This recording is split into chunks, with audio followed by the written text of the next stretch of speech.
Semuanya bangkit berdiri, saudara. Terpujilah namamu Tuhan. Terpujilah namamu Tuhan Yesus. Kami bersyukur, kami berterima kasih.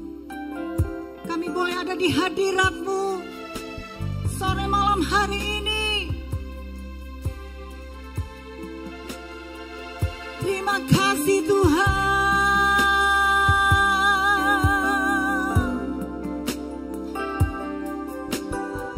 Terpujilah namamu Tuhan Yesus.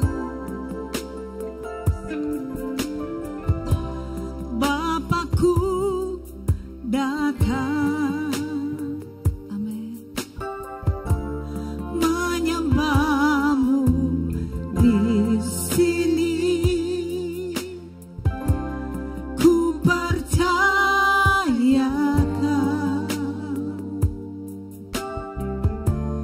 ada bagiku.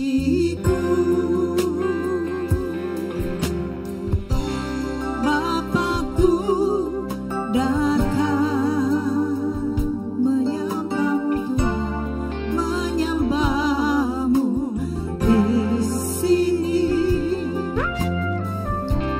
Ku percayakan ada bagiku, ada bagiku.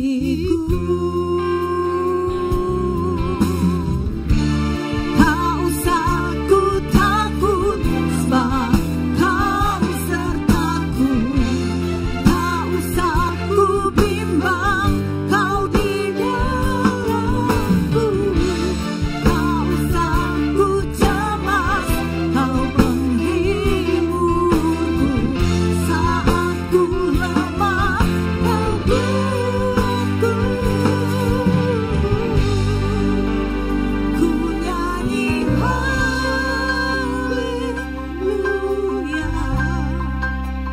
Ku nyanyi haleluya. Sungguh Kau hebat, ajaib perkasa perbuatanmu.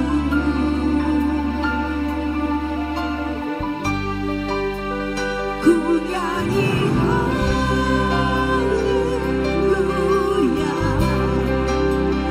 Ku nyanyi haleluya. Sungguh Kau hebat, ajaib perkasa perbuatanmu. Di hidupku sungguh ajaib setiap perbuatan-Mu dalam setiap hidup kami ya Tuhan. Haleluya. Mari sama-sama nyanyikan pujian ini.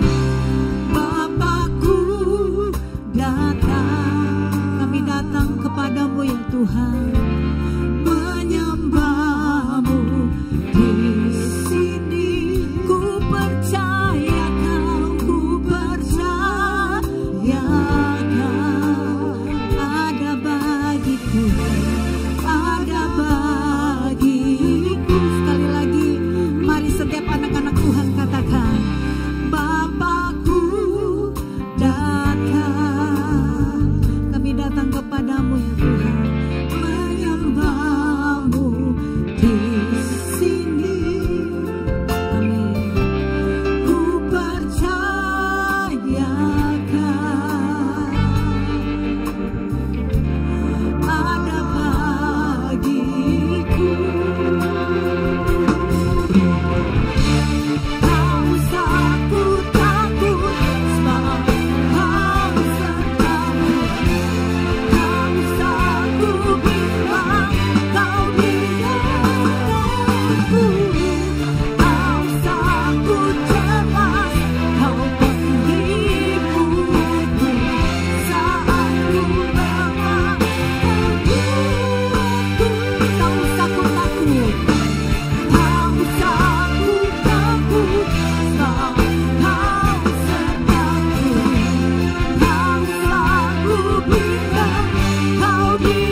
Dia layak menerima setiap penyembahan kita.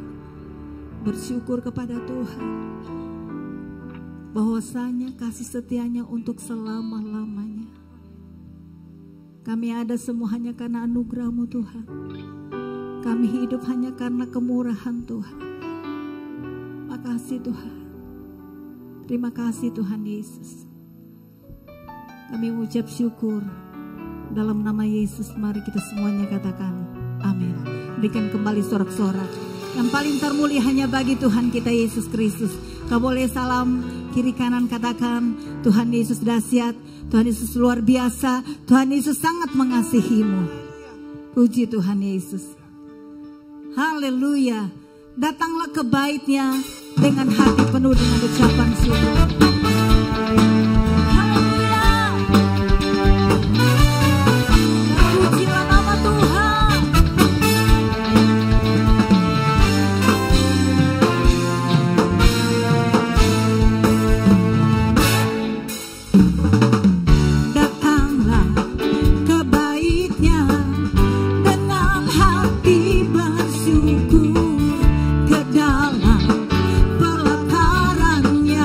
Amin.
sampai selama-lamanya. Amin.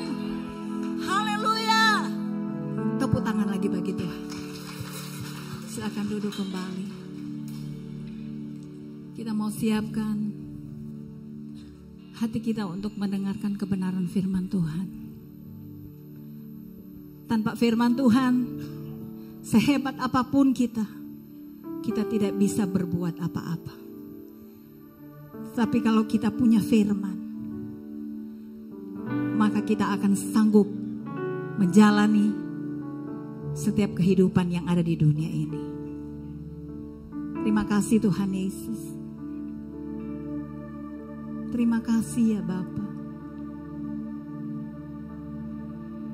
Terima kasih Tuhan.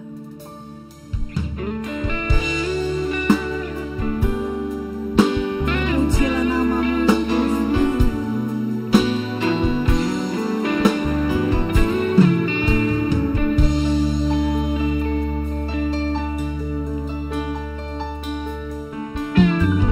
Sering ku tak mengerti jalan-jalan-Mu Tuhan, bagai di belantara yang gelap.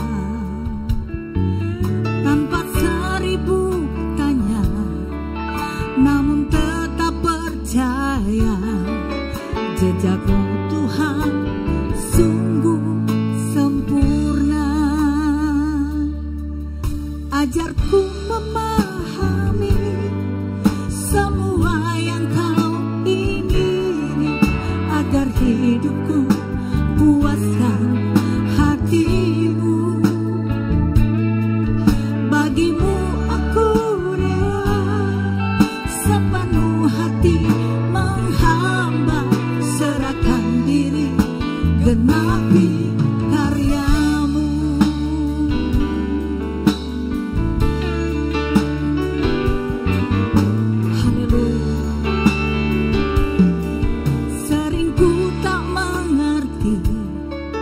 Jalan-jalan-Mu Tuhan, bagai di belantara yang gelap.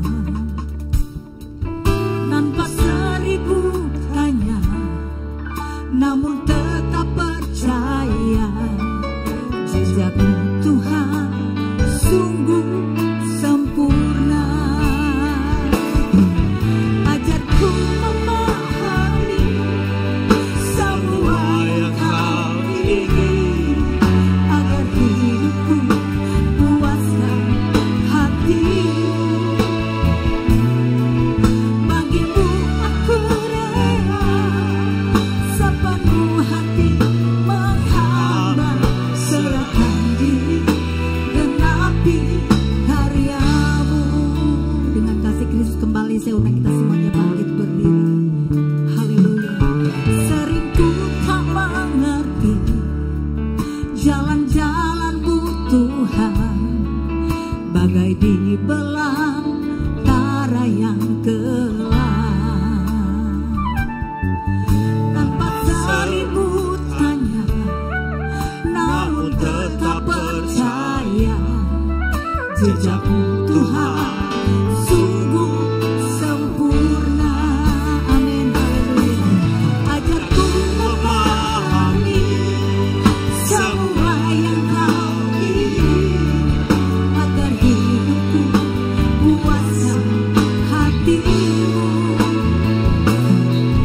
Bagimu aku rela sepenuh hati menghamba, serahkan diri genapi karya-Mu.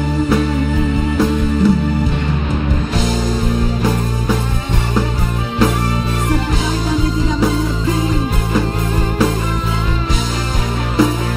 jalan-jalan-Mu ya Tuhan.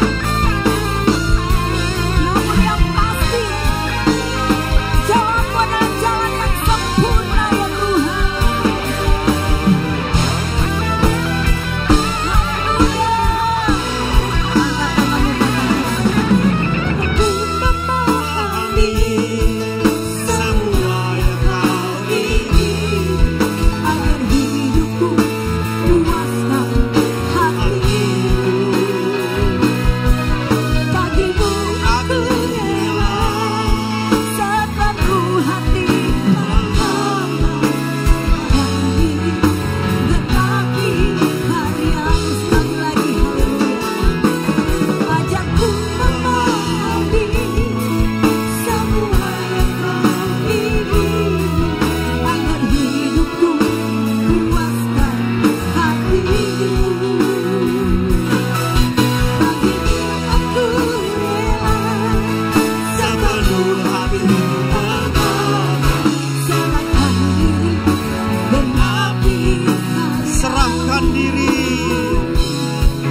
kemuliaan bagi Allah kita.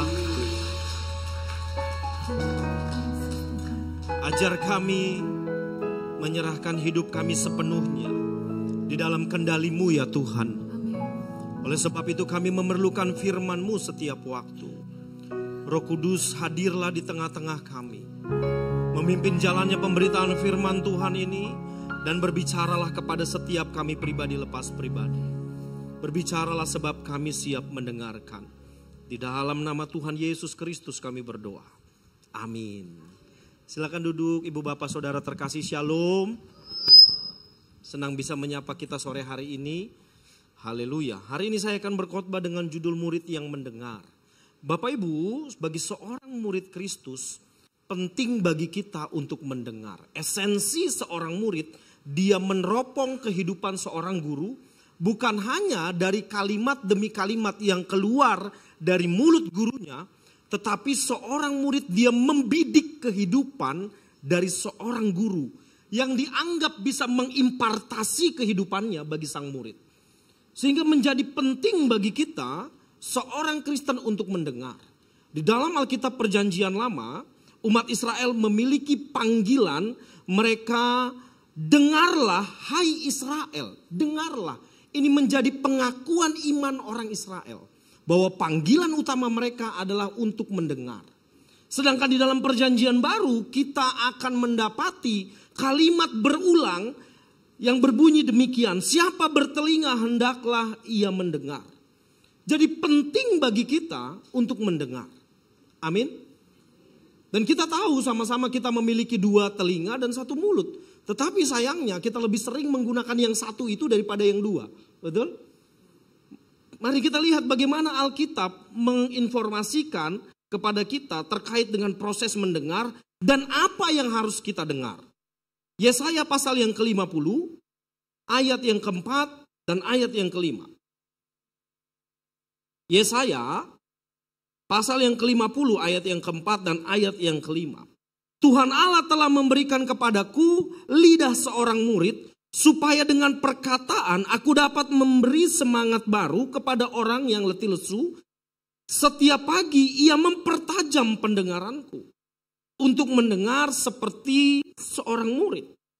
Tuhan Allah telah membuka telingaku, dan aku tidak memberontak, tidak berpaling ke belakang. Bapak Ibu, teks ini merupakan nyanyian ketiga dari 4 nyanyian tentang hamba Tuhan. Dan juga tentang mendengarkan. Ternyata dalam perjalanan sejarah bangsa Israel, sejak mereka dikeluarkan dari Mesir oleh Allah melalui Musa, mereka punya satu masalah utama. Masalah utama mereka adalah mereka gagal di dalam mendengarkan. Di dalam Yesaya pasal 48 ayat yang ke-8, jelas sekali Allah murka kepada mereka. Engkau tidak mendengarnya ataupun mengetahuinya. Juga telingamu tidak terbuka sejak dahulu. Tetapi aku telah mengetahui bahwa engkau berbuat hianat sekeji-kejinya. Dan bahwa orang menyebutkan engkau pemberontak sejak dari kandungan. Bayangkan Bapak Ibu, dalam perjalanan sejarah orang Israel, mereka dianggap sebagai pengkhianat dan pemberontak karena mereka gagal mendengar Allah. Sehingga mereka mengkhianati perjanjian mereka dengan Allah. Dan pada akhirnya mereka dibuang oleh Allah dan pada akhirnya mereka masuk dalam pembuangan. Gagal mendengar, menolak mengikuti perjanjian dengan Allah, tidak tunduk kepada kehendak Allah. Dibuang. Israel pada akhirnya menaruh kekuatan, menaruh kepercayaan dirinya kepada dirinya sendiri. Menaruh kekuatan kepada dirinya sendiri. Dan pada akhirnya mereka sudah tidak lagi percaya kepada Allah. Mereka dibuang dan pada pembuangan itu mereka gagal. Tetapi yang luar biasa kalau kita membaca Alkitab kita Bapak Ibu. Dari proses sebelum Israel dibuang oleh Allah ke Babel. Allah mengirimkan nabi untuk memperingatkan mereka agar mereka bertobat. Tetapi sudah diperingatkan berulang-ulang, mereka tidak mendengar. Tetapi yang luar biasa, sekalipun di dalam pembuangan, Allah tetap mengutus nabi dan mengingatkan perjanjian bahwa Allah akan memulihkan keadaan mereka. Mereka pun tak mendengar. Jadi kita melihat betapa Allah mengasihi umat pilihannya. Amin. Tetapi sayang umat pilihannya enggan mendengar. Israel adalah model yang gagal dari mendengar. Mereka bukanlah bangsa yang tunduk kepada Allah. Lalu bagaimana tentang hamba yang taat di dalam mendengar? Nyanyian hamba Tuhan ini adalah sekaligus sebagai nubuat akan Mesias. Mesias digambarkan sebagai pendengar yang baik. Telinganya selalu terbuka untuk firman Tuhan. Dan teks Yesaya 50 ayat 4 dan ayat yang kelima yang sudah kita baca. Tadi merupakan menunjuk kepada pribadi Yesus. Yesus adalah hamba yang sempurna. Israel yang sejati. Dalam ketundukannya kepada Allah. Dia taat mendengarkan Bapaknya. Amin. Bagaimana? Pernahkah Bapak Ibu bertanya ketika Bapak Ibu mempelajari Alkitab Perjanjian Baru? Yesus yang berinkarnasi menjadi manusia. Pernahkah Bapak Ibu bertanya di dalam pertumbuhannya? Ulangi. Di dalam ketika dia menjadi manusia, proses dalam kandungan Maria, dia dikandung oleh Roh Kudus. Dalam pertumbuhannya sebagai manusia normal. Bagaimana Yesus bisa tahu bahwa dia adalah Mesias? Oh, dia Allah. Nanti dulu. Kalau sudah sampai seperti titik itu, clear semua, selesai. Tetapi menurut saya, proses kemesiasan dari seorang Yesus Kristus itu berjalan alami. Bagaimana prosesnya? Yang pertama, Alkitab mencatat ketika Maria menerima pesan dari malaikat, Alkitab mencatat Maria menyimpan di dalam hatinya. Begitu bukan? Dan ketika Yesus beranjak dewasa, di dalam perjalanan pendewasaan Yesus sebagai pribadi, Maria selalu menyampaikan kepada anaknya ini bahwa dia adalah Mesias yang dijanjikan oleh Allah. Proses pertama Maria menyampaikan kepada Yesus. Ini persis sama seperti ketika Musa diinformasikan oleh ibunya yang menyapih dia dan menginformasikan kepada Musa bahwa dia adalah seorang Yahudi. Bukan keturunan putri Firaun. Dan orang Yahudi itu punya tradisi lisan. Bagaimana mereka menyampaikan pesan secara turun-temurun. Dan seperti itu juga Yesus menerima pesan dari ibunya bahwa dia adalah Mesias yang dijanjikan. Itu proses yang pertama. Tetapi proses yang kedua. Sebagai seorang lelaki Yahudi. Dia masuk di dalam pembelajaran Torah. Midras. Itu sama dengan kata madrasah. Jadi Yesus belajar Torah. Dan ketika dia belajar Torah, dia memperhatikan teks-teks di dalam perjanjian lama. Yang menunjuk kepada dirinya bahwa dia adalah Mesias yang diutus. Amin. Pada akhirnya di usia 30 dia firm bahwa dia adalah Mesias. Dan ibu bapak, Alkitab mencatat ketika Yesus berdoa di Taman Getsemani. Dia bertarung dengan dirinya. Bapa, jika boleh cawan ini lalu daripadaku. Sekiranya cawan ini boleh lalu daripadaku. Dalam bahasa yang lain, saya menerjemahkannya demikian. Kalau ada jalan keselamatan yang lain, bukan dengan cara aku mati, naik ke atas kayu salib. Seandainya ada. Tetapi kalimatnya ia lanjutkan. Bukan kehendakku yang jadi, tetapi kehendakmu. Itu bukan doa satu kali Bapak Ibu. Alkitab selalu mencatat Yesus pagi-pagi benar berdoa. Apa yang dia doakan? Dia mendoakan panggilannya sebagai Mesias. Dengan cara mengkonfirmasi teks-teks perjanjian lama tentang dirinya yang dia baca. Dan dia mempergumulkannya dengan Allah Bapanya. Sehingga pada ujung perjalanan keselamatan hendak digelar. Kita mendapati dia taat. Ada proses. Amin. Ya, itu karena mendengar. Kristus adalah model terbaik dalam mendengar. Ia mendengarkan Bapanya. Dan yang menarik, ia juga mendengarkan doa-doa kita. Amin. Ia layak untuk didengarkanlah dia. Oleh sebab itu, bagaimana kebenaran ini dapat melekat dalam kehidupan kita? Ini yang hendak kita pelajari, Bapak Ibu. Bagaimana proses mendengar sampai menghadirkan pribadi yang taat pada kehendak Bapa. Sebagaimana Yesus pernah melakukannya. Ini yang hendak kita pelajari. Alkitab mencatat, setiap pagi ia, Tuhan, mempertajam pendengaranku untuk mendengar seperti seorang murid. Kata mempertajam di sana artinya membangunkan, membangkitkan gairah. Di dalam bahasa Inggris dia menggunakan kata wakened. Ini bukan tentang mendengar secara fisik. Seperti Bapak Ibu sedang mendengarkan saya berkhotbah hari ini. Bukan. Ini bukan sekedar telinga fisik kita mendengar. Tetapi bagaimana memproses pesan firman Tuhan di dalam batin kita.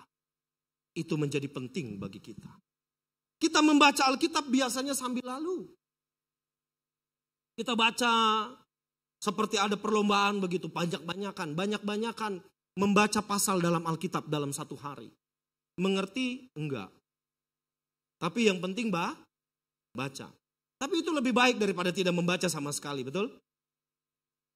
Jadi ketika kita mempelajari Alkitab, kita sedang mempertajam telinga batin kita untuk mendengarkan firman.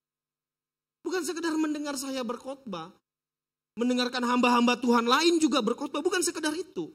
Itu sederhana Bapak Ibu. Bahkan menurut saya ke gereja sekarang itu mudah sekali. Kita bisa ke gereja kapan saja sebab gereja ada di mana-mana tempat. Lalu keberadaan kita di gereja itu menjadi penting. Bagaimana proses kita menyembah Tuhan, mempersiapkan hati kita ketika kita ditabur firman Tuhan. Belum lagi ada distorsi yang terjadi lewat gadget kita, orang di belakang kita, ada distorsi. Jadi yang paling penting bukan mendengar secara fisik, tetapi mendengar di dalam batin, memproses kebenaran di dalam batin kita.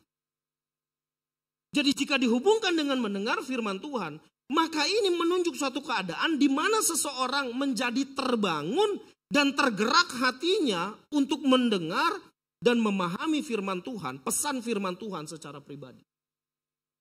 Jadi Bapak Ibu mendengar khotbah hari ini, lalu pulang memproses khotbah itu di dalam batin kita. Setiap pagi ia membangkitkan hasratku untuk mendengar ajarannya bagiku. Lalu kata mendengar di sana diulang sampai 3 kali. Saya mencari padanan katanya dan menemukan kata itu. To meditate. Kata ini dekat sekali dengan kata meditasi. Meditasi. Bapak Ibu asing dengan kata meditasi? Ada orang-orang Kristen yang alergi dengan kata meditasi. Tetapi ternyata Alkitab juga menggunakan kata itu untuk kata mendengar. To meditate. Itu sama dengan kontemplasi. Saya paham benar kenapa orang-orang ada yang alergi, orang Kristen khususnya, alergi dengan kata meditasi. Sebab banyak kali kita salah memahami kata ini. Kita pikir bermeditasi adalah proses mengosongkan pikiran. Begitu bukan? Kita duduk hening lalu kosong pikirannya. Kosong. Bukan.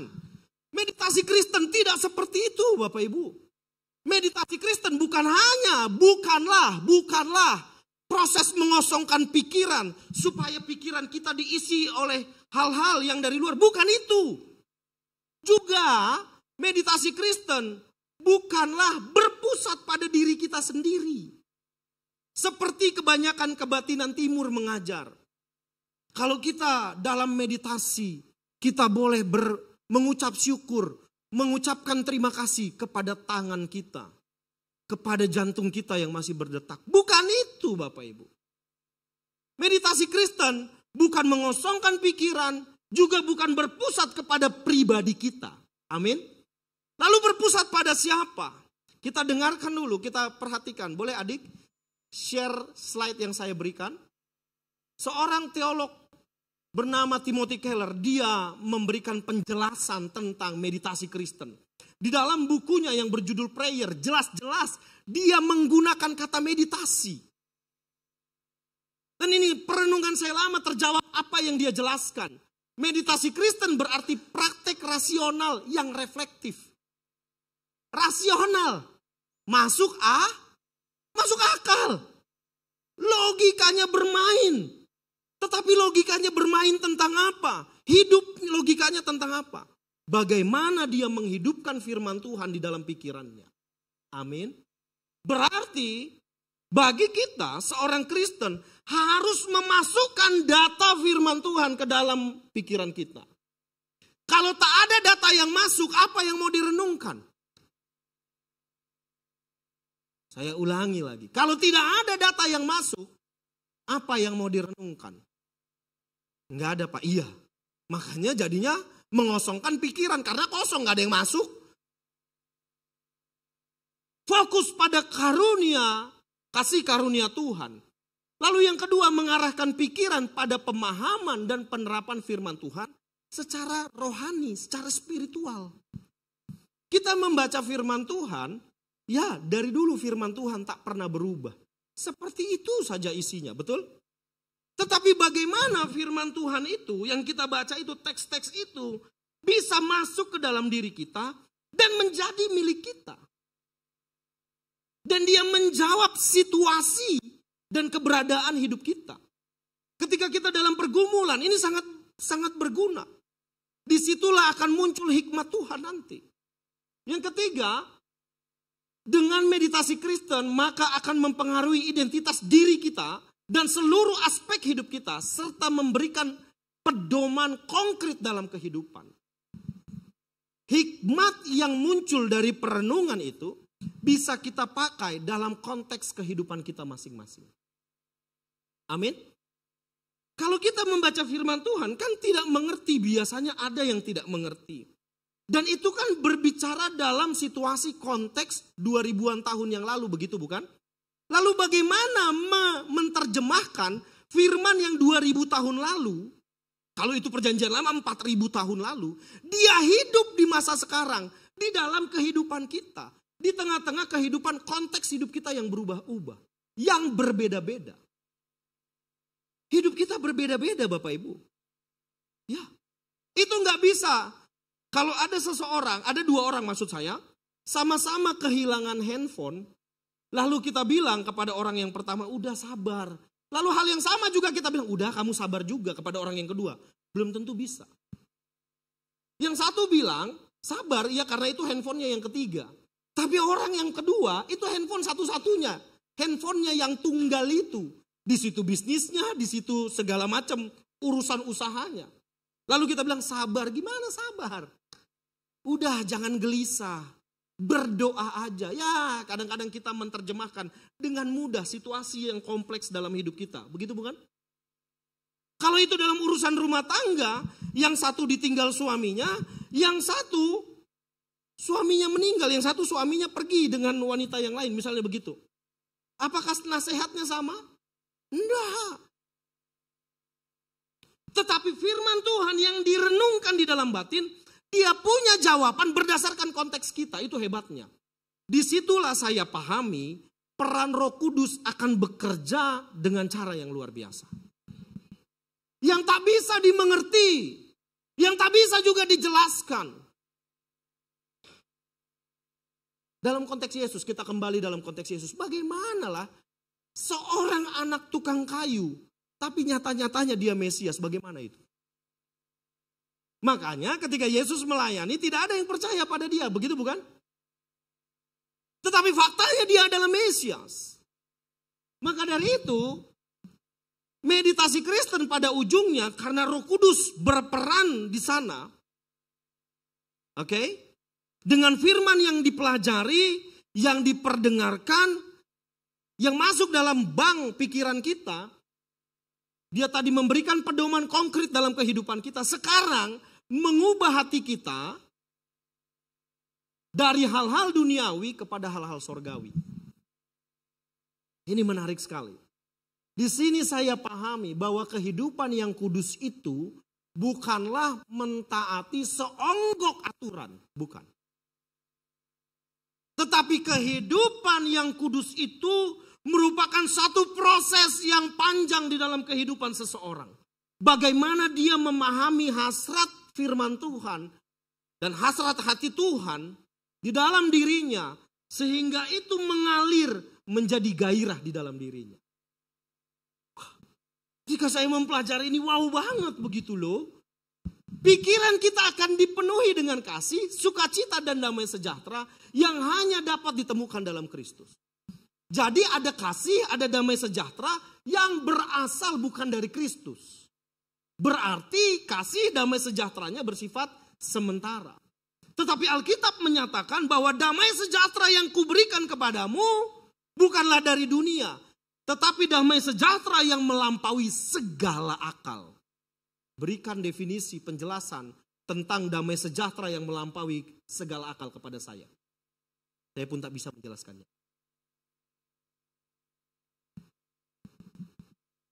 Dalam konteks orang Yahudi, ketika mereka keluar dari Mesir, mereka menduduki tanah Kanaan, begitu bukan? Tapi di tanah Kanaan itu, adakah bangsa lain yang menduduki tanah itu dan siap menerkam mereka? Ya. Tetapi Alkitab mencatat bahwa mereka akan tinggal tenang. Sebab Allah yang menjaga mereka. Ada cara yang Allah berikan kepada orang Israel pada saat itu, yaitu hari Sabat. Hari Sabat itu sebenarnya istirahat. Sabat sama dengan rest, istirahat. Di dalam istirahatnya mereka bukan tidur-tiduran. Istirahat tidur ngantuk, bukan begitu. Di dalam istirahatnya mereka mempercakapkan perbuatan-perbuatan yang telah Tuhan lakukan kepada mereka. Sekarang bagaimana kita memproses firman Tuhan sehingga itu menjadi suatu proses meditasi kita di dalam Kristus. Kita merenungkan dan menghayati apa yang telah Kristus lakukan dalam hidup kita. Amin. Apa yang telah Kristus lakukan dalam hidup kita? Yang paling utama, Dia memberikan keselamatan bagi kita. Itu direnungkan. Bagaimana Dia rela menyerahkan nyawanya, ganti kita. Dia rela mati bagi kita agar kita punya hidup. Kita merasa, yang penting saya sudah Kristen, saya pasti menerima keselamatan. Seolah-olah simpel seperti itu.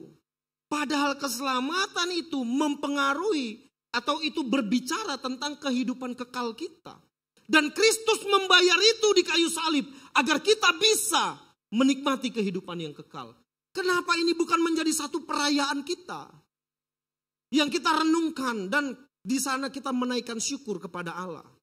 Kalau kita memahami bahwa Kristus telah mati bagi kita, urusan yang utama di dalam kehidupan kita, Dia bayar di kayu salib. Apakah kita akan khawatir untuk kehidupan kita yang fana ini? Untuk pergumulan-pergumulan yang ada pada kita, apakah kita khawatir?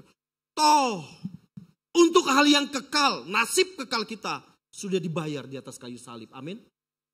Kok khawatir? Kenapa kita masih khawatir?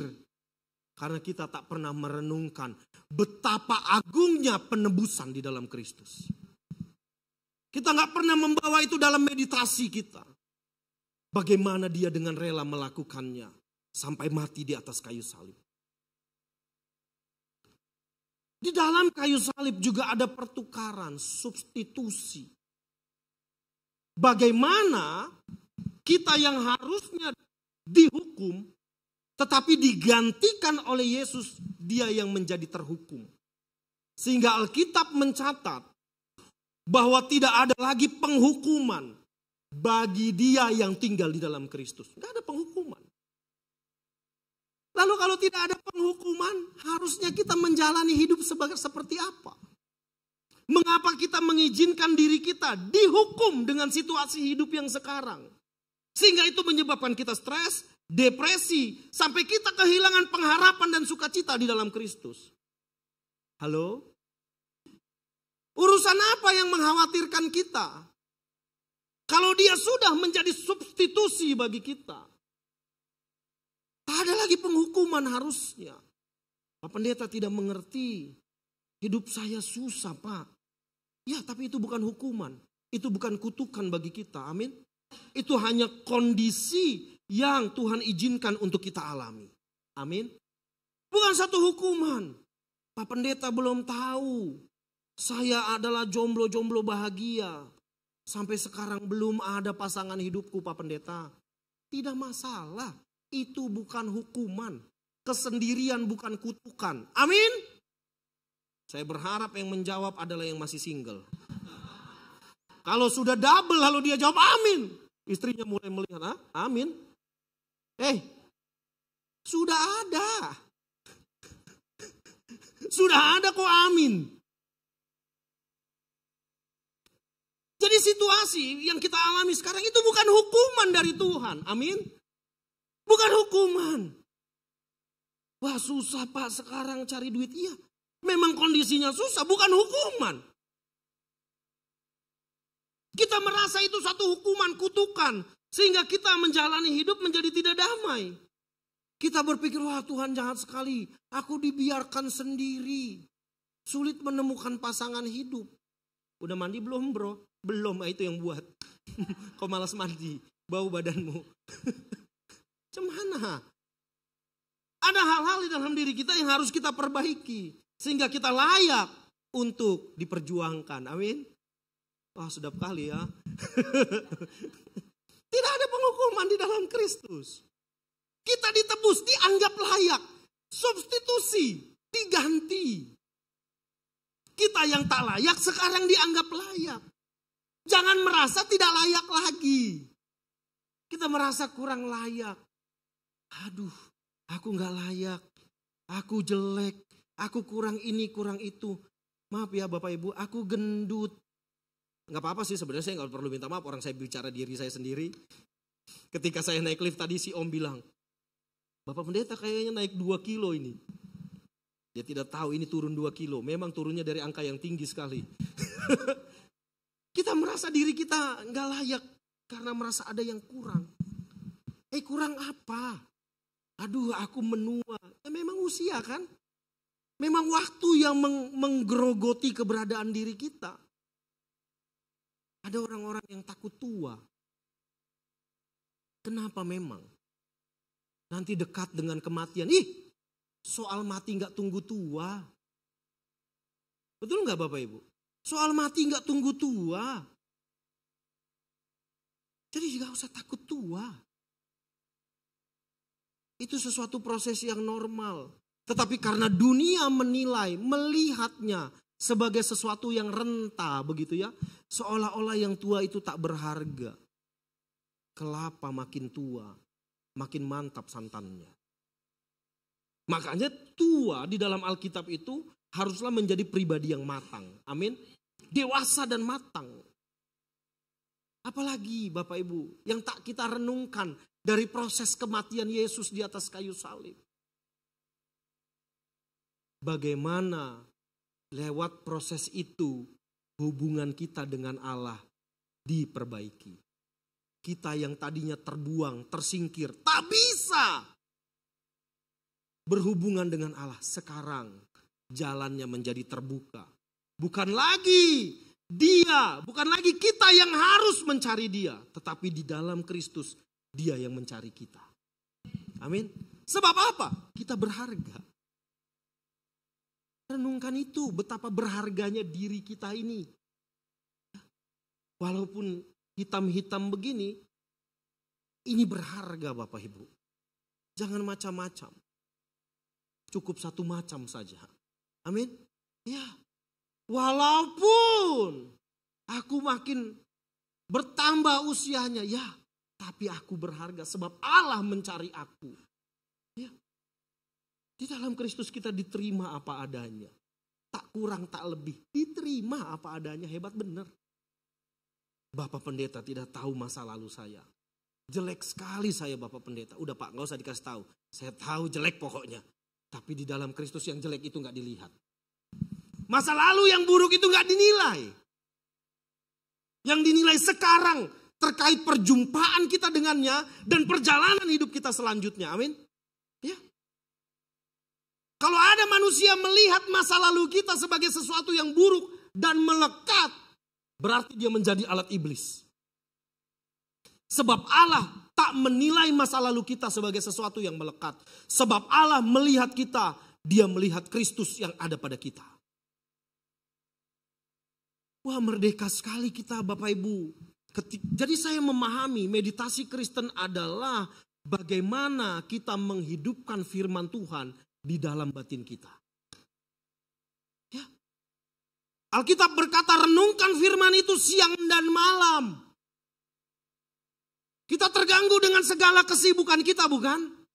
Kapan mau merenung? Selalu alasannya tak ada waktu. Jadi saya membalik, selagi masih ada waktu, mari kita desain hidup kita untuk menyediakan waktu merenungkan kebaikan Allah di dalam hidup kita.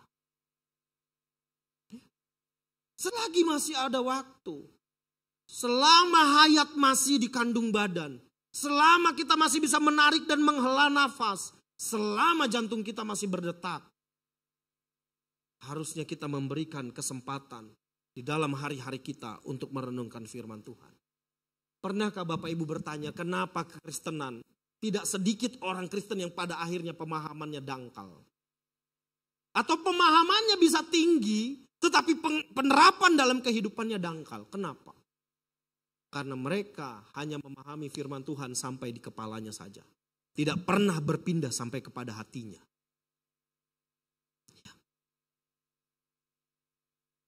Bapak Ibu penyuka film kungfu?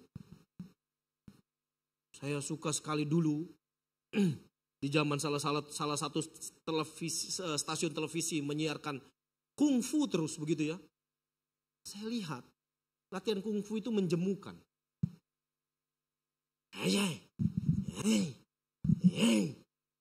Dia pikir dia udah bisa begini terus. Guru sudah, oke pakai alat yang kayu itu peletak, begitu doang kan?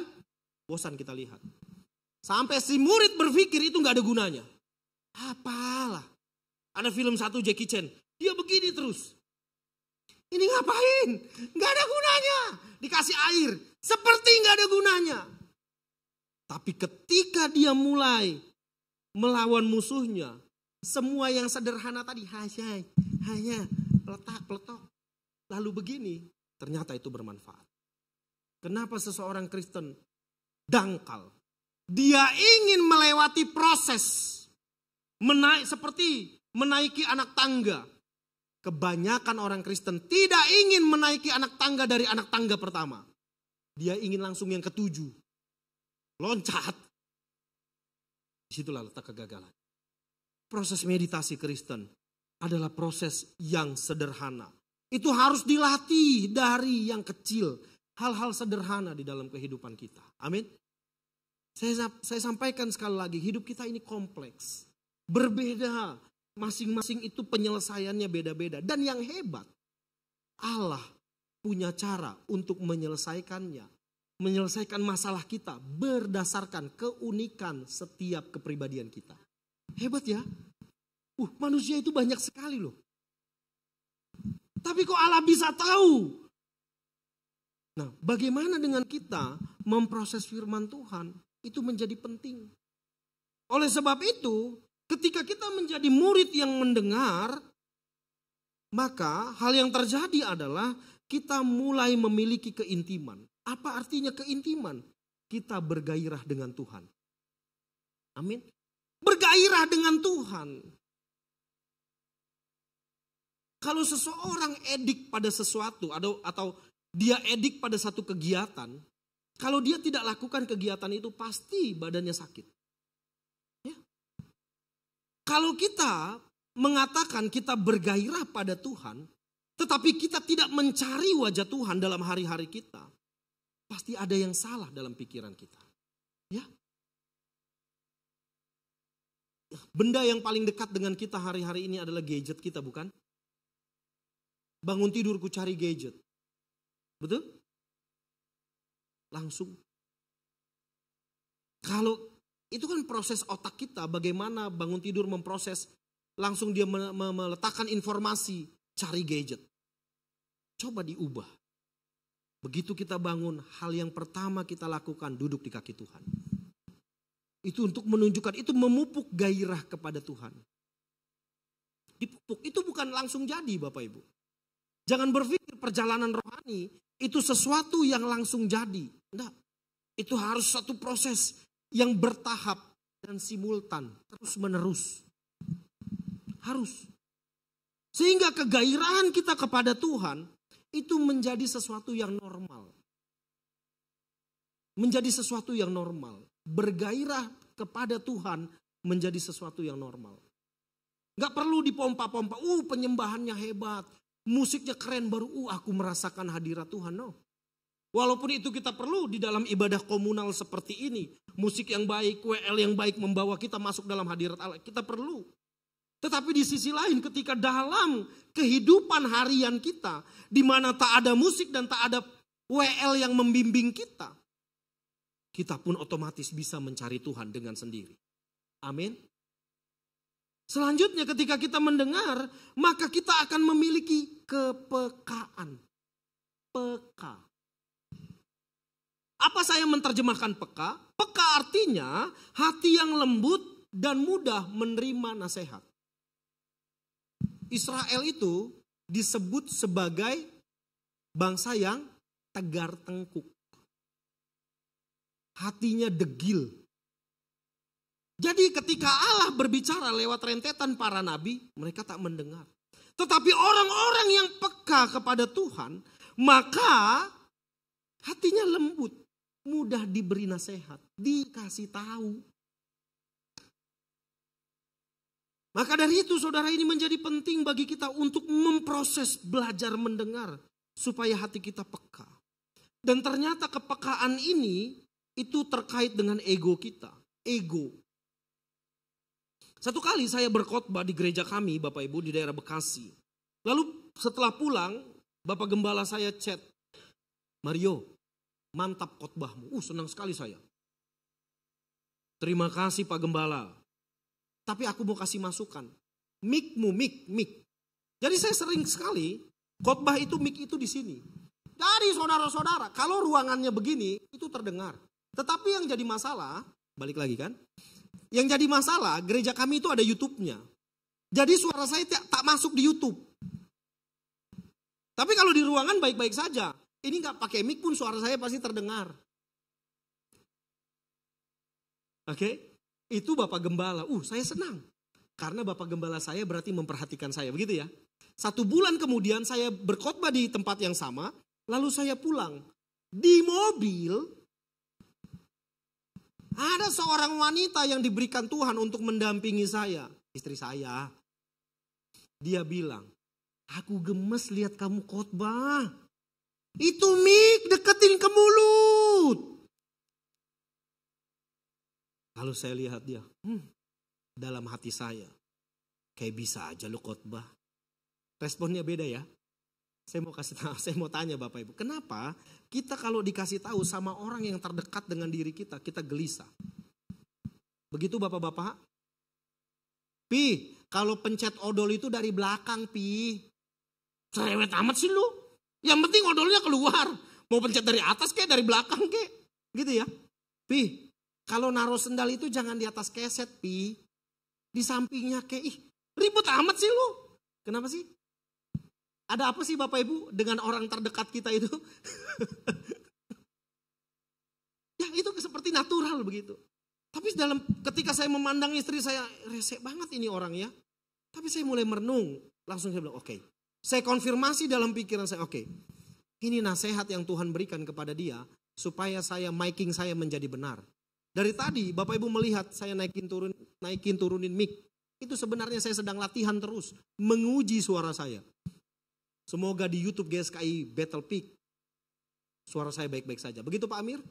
Mantap. Orang yang mendengar, murid yang mendengar bukan hanya punya kepekaan, tetapi juga memiliki ketenangan. Tenang. Bapak Ibu punya pergumulan kan? Bagaimana kita mengistirahatkan jiwa kita dari setiap pergumulan, dari setiap aktivitas kita. Jawabannya adalah saat teduh. Tenang. Sehingga itu menghadirkan jiwa yang stabil, sehat secara emosi. Amin.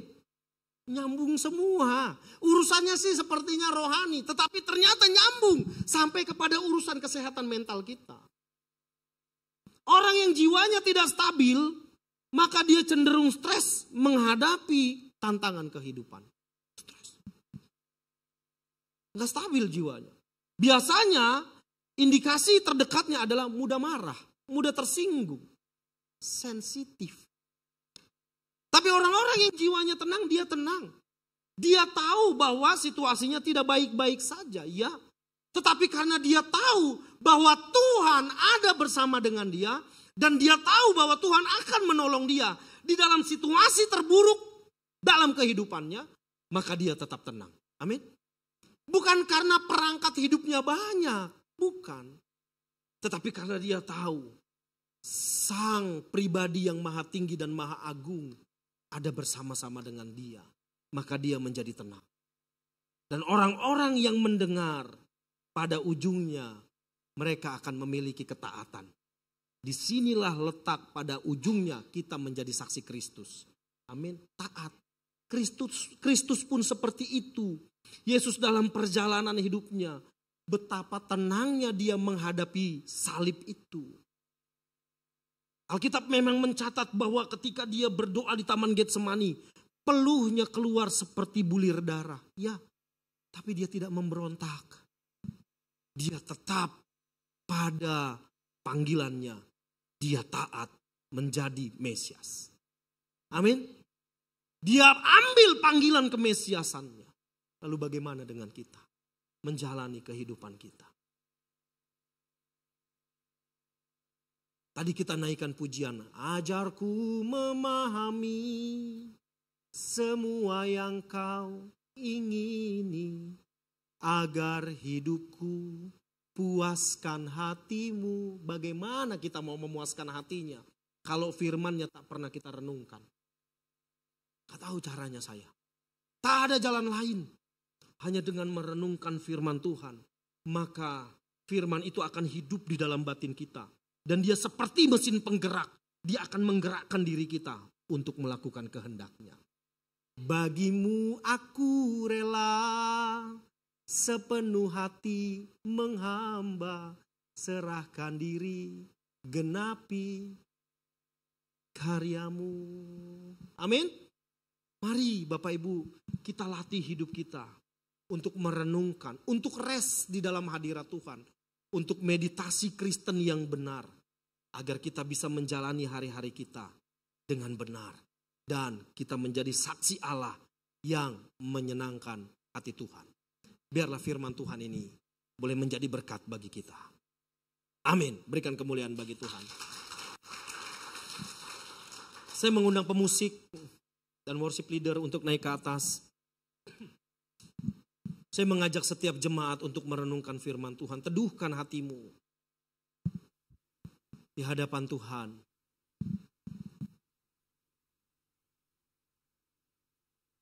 Haleluya Tuhan.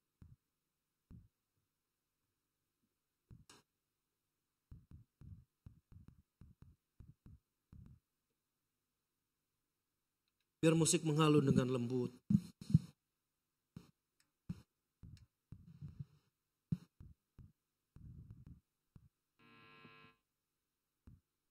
Haleluya. Hamba-Mu berhenti sampai di sini Tuhan. Tetapi kami mau belajar selalu untuk merenungkan firman-Mu.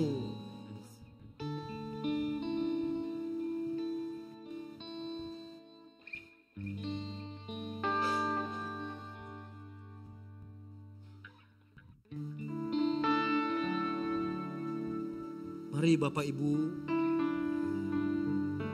kita belajar untuk merenungkan firman. Bagaimana Kristus telah menebus kita di atas kayu salib. Biar itu menjadi modal utama kita merenungkan firman itu. Biar itu mengisi, memenuhi pikiran kita. Bukan mengosongkan pikiran kita. Tetapi kita mengisi pikiran kita dengan apa yang telah Kristus lakukan bagi kita di atas kayu salib. Bagaimana ia rela mati agar kita bisa memiliki hidup yang kekal. Bagaimana dia rela naik ke atas kayu salib dan menjadi kutuk, menanggung kutuk agar kita bebas dari dosa. Bagaimana dia telah menjadi substitusi bagi kita yang berdosa ini. Sehingga ini menjadi modal utama kita untuk menjalani hidup kita. Jangan merasa hidupmu kuat karena kau punya fasilitas yang banyak. Lengkap.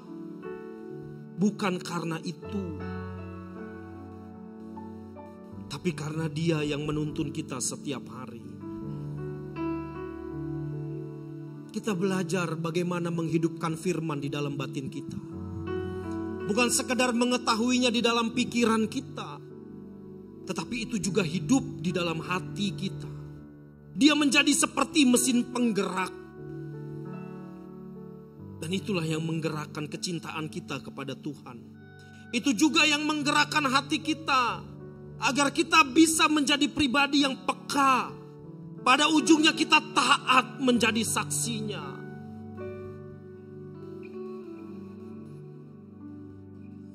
Dan kalau ini kau punya pergumulan dalam hidupmu, percayalah ketika kita belajar merenungkan firman Tuhan. Lalu kita melihat diri kita dengan segudang pergumulan dan permasalahannya. Dan kita merenungkan keberadaan hidup kita, firman Tuhan yang ada pada kita. Maka itu akan memunculkan hikmat yang bisa kita pakai dalam kehidupan kita. Kita bisa dalam masalah tetapi Tuhan membawa kita ke air yang tenang. Haleluya. Oh, haleluya. Kami mau masuk dalam hadirat-Mu.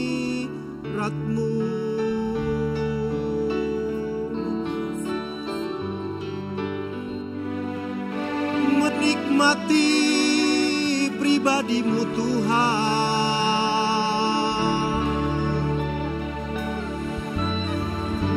Kami bersyukur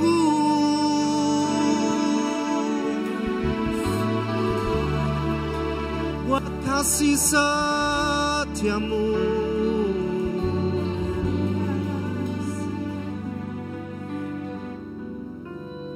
Haleluya.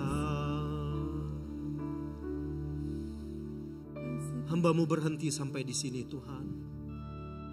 Tapi firman yang telah kami dengar, biar Engkau meteraikan di dalam loh hati kami yang paling dalam.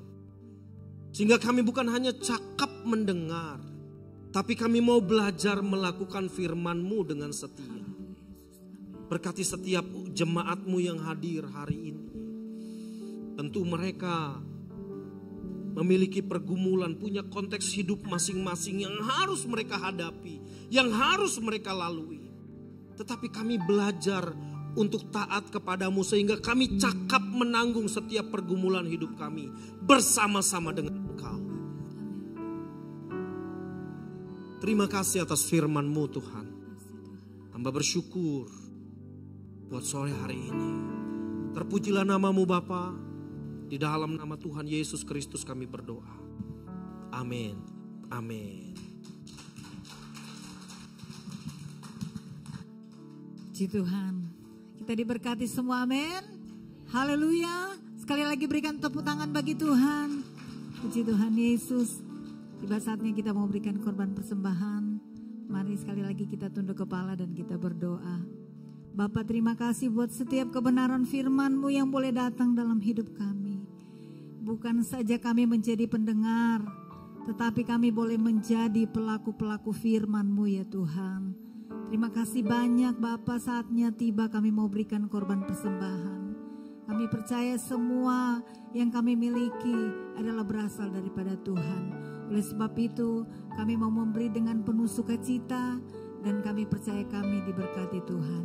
Di dalam nama Tuhan Yesus Kristus, haleluya, amin. Satu pujian kita naikkan dan kita beri dengan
suka-sukamu Tuhan, serius nih, bukan suka-sukanya kita sendiri ya. Ya, puji Tuhan, terima kasih Bapak Pendeta Maria Huta Galem. Ya, hari ini tidak ditemani sang istri. Kemana Ibu? Iya, saudara, ada yang pertama kali kami mau menyambut saudara, melambaikan tangan. Pertama kali hadir di tempat ini.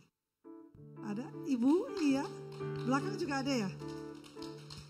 Sebelah kiri ada nggak? Sebelah sini? Nggak ada ya? Sebelah sini ada? Shalom. Iya. Selamat datang. Kami menantikan kehadiran Bapak Ibu. Dan saudara boleh ajak rekan, teman-teman, siapapun juga kan. Kita mengajak jiwa-jiwa datang yang belum, kalau yang belum punya tempat ibadah yang tetap, saudara, kami mengundang kembali tetap hadir ya, puji Tuhan. Bu Dewi kalau nggak salah Rabu ini ya, Rabu ini para wanita hebat kita ada ibadah. Kebetulan yang waktu lalu karena diundur ya, karena Pak Tedinya kurang sehat. Sekarang Pak Tedi puji Tuhan udah sehat ya. Ya, ibu-ibu yang mau ikut wanita hebat hari Rebu ya. Jadi jam 6 kita mulai, nanti boleh di grup daftarkan ya, daftarkan diri masing-masing atau temannya ya. Ya puji Tuhan saudara, luar biasa. Saudara, sebelum kita pulang kita mau, oh ya sedikit ya tadi tentang firman Tuhan ya. Wah luar biasa Pak Mario, begitu start langsung udah gigi 3 loh. Saya senang loh, itu semangatnya begitu ya. Senang Pak Mario ke khotbah, wah semangat sekali. Rohnya menyala-nyala ya saudara ya. Jadi kita nanti ketularan juga, jangan loyo. Ini merenungkan firman Tuhan, betul saudara. Itu saudara, apakah di sini semuanya setiap hari baca Alkitab? Iya. Dan saya memang waktu yang terbaik adalah pagi hari Pak ya.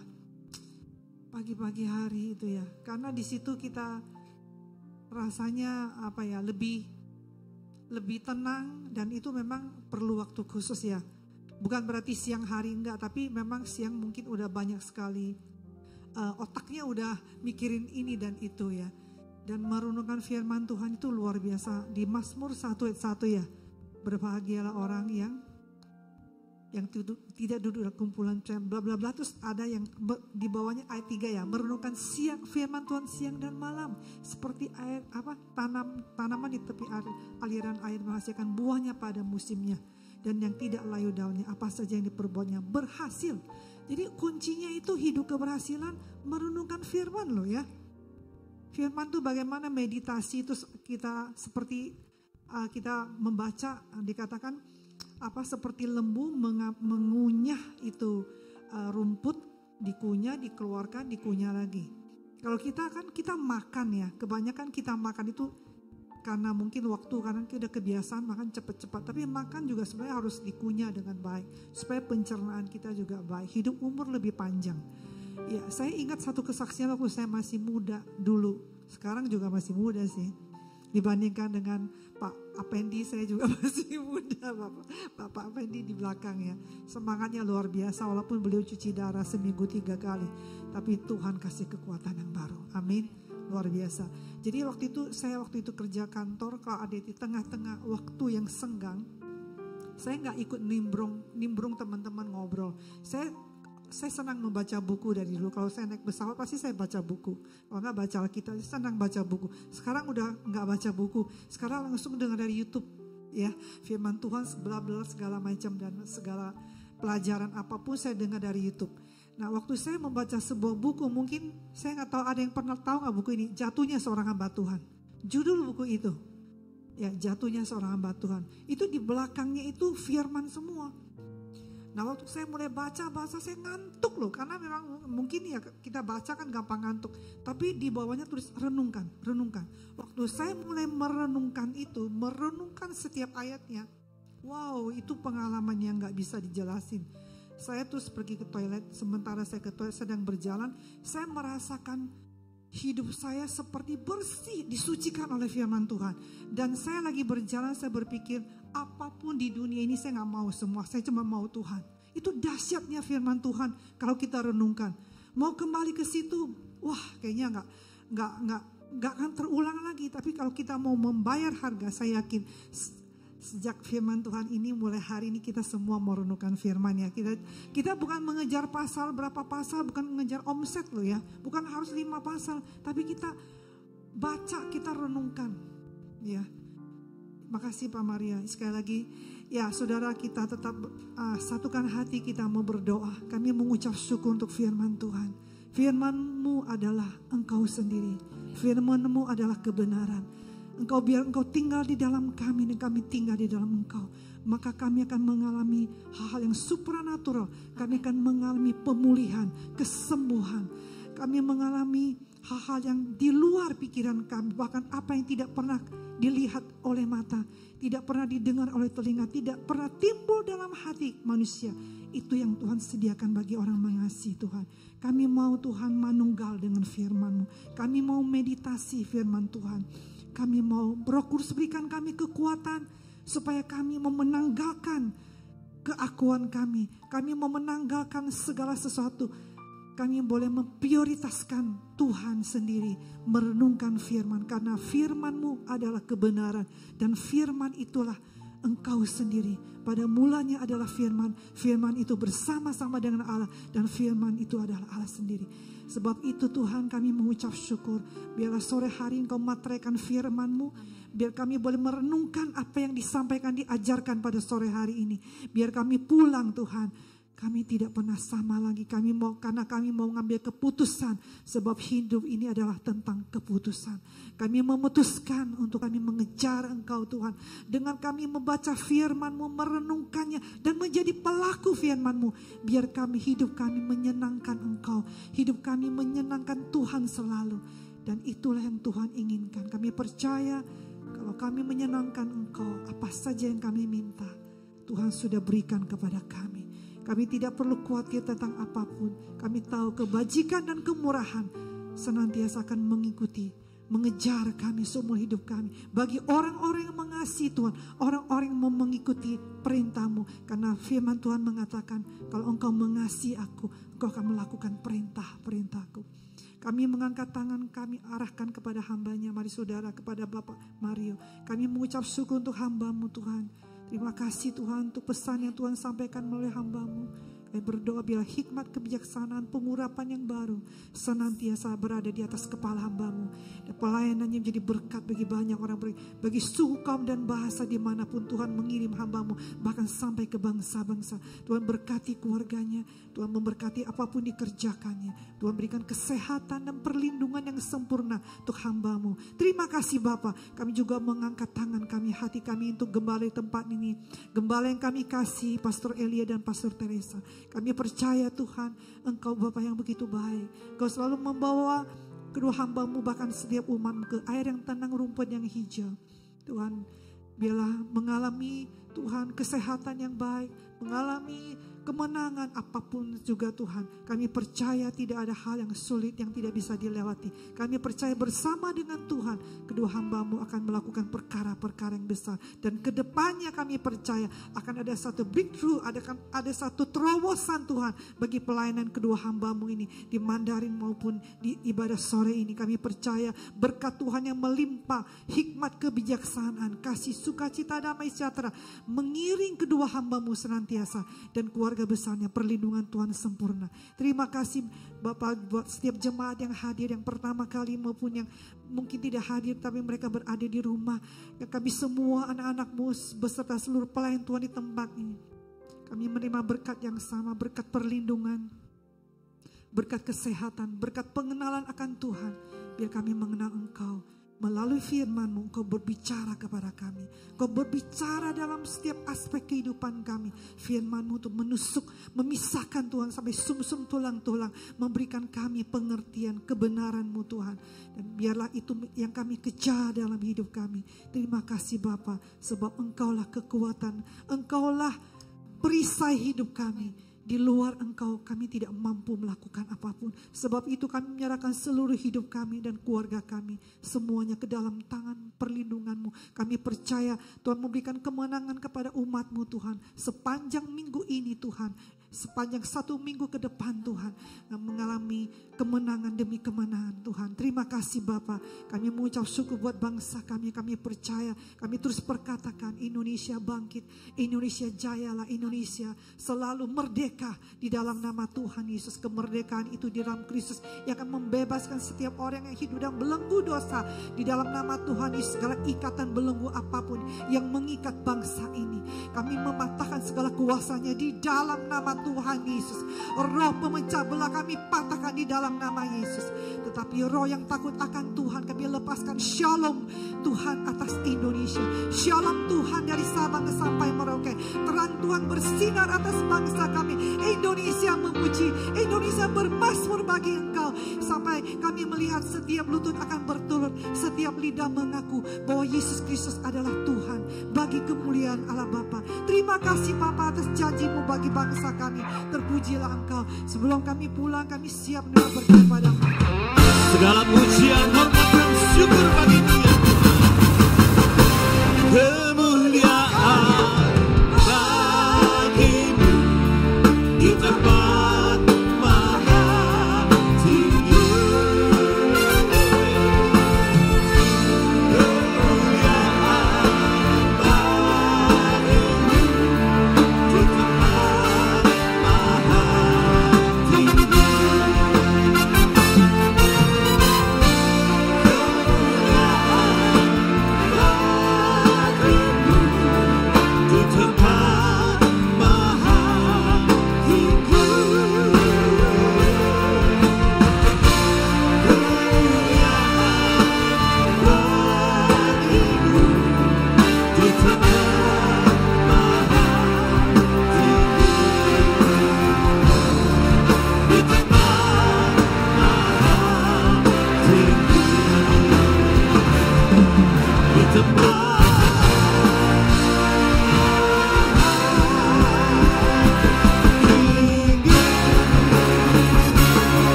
memberkati engkau dan melindungi engkau.